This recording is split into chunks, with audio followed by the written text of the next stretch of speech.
बंदर और मगरमच्छ की कहानी बहुत समय पहले की बात है। एक घने जंगल में एक बड़ा सा जामुन का पेड़ था। इस पेड़ पर एक चतुर बंदर रहता था। वह बंदर बहुत खुश था क्योंकि उसे पेड़ से रोज स्वादिष्ट जामुन खाने को मिलते थे और साथ ही वह पेड़ के घने पत्तों के बीच आराम से सोता था। वह अपनी जिंदगी में बेहद खुश और संतुष्ट था। उसी नदी में एक बड़ा मगरमच्छ रहता था। एक दिन मगरमच्छ उस पेड़ के पास आया और देखा कि पेड़ पर लगे जामुन बेहद स्वादिष्ट लग रहे हैं। बंदर ने मगरमच्छ को देखा और अपनी मित्रता दिखाने के लिए उसे कुछ जामुन तोड़ कर दे दिए। मगरमच्छ ने वह जामुन खाए और उसे उनका स्वाद बहुत अच्छा लगा। वह बंदर का आभारी हो गया और दोनों में दोस्ती हो गई। इसके बाद मगरमच्छ रोज उस पेड़ के पास आता और बंदर उसे जामुन खिलाता। कुछ समय बाद मगरमच्छ ने अपनी पत्नी को भी उन स्वादिष्ट जामुनों के बारे में बताया।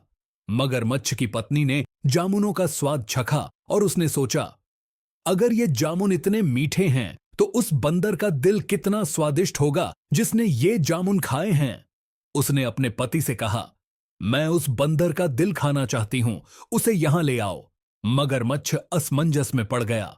वह जानता था कि बंदर उसका अच्छा दोस्त है, लेकिन वह अपनी पत्नी को भी निराश नहीं करना चाहता था। अंततः वह बंदर के पास गया और बोला, मेरी पत्नी ने तुम्हें खाने पर आमंत्रित किया है। वह तुम्हारे साथ दोस्ती करना चाहती है।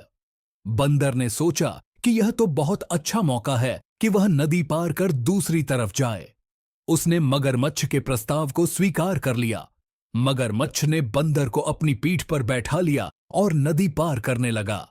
जैसे ही वे नदी के बीच में पहुंचे, मगरमच्छ ने बंदर से कहा, बंदर भाई, मैं तुम्हें एक सच बताना चाहता हूं।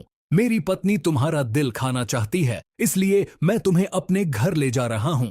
बंदर यह सुनकर घबरा गया, लेकिन उसने अपनी घबराहट को छुपाते हुए बुद्धिमानी से जवाब दिया, अरे, तुमने पहले क्यों नहीं बताया? मेरा दिल तो मैंने उस पेड़ पर ही छोड़ दिया है। अगर तुम्हारी पत्नी को मेरा दिल चाहिए तो हमें वापस जाकर उसे लाना होगा। मगरमच्छ ने सोचा कि बंदर सच कह रहा है और उसने तुरंत अपनी दिशा बदल ली और वापस पेड़ की ओर जाने लगा। जैसे ही वे किनारे पर पहुंचे, बंदर तेजी से मगरमच्छ की पीठ से कूदकर पेड़ पर चढ़ गया और सुरक्षित हो गया। वह पेड़ की ऊंचाई से मगरमच्छ को देखकर हंसा और बोला, तुमने सोचा कि तुम मुझे धोखा दे सकते हो? तुम बहुत मूर्ख हो। अब वापस जाओ और अपनी पत्नी से कहो कि तुम्हें मेरा दिल नहीं मिलेगा। मगरमच्छ को अपनी मूर्खता पर बहुत शर्मिंदगी हुई और वह बिना कुछ कहे वापस चला गया। इस तरह बंदर ने अपनी चतुराई से अपनी जान बचाई।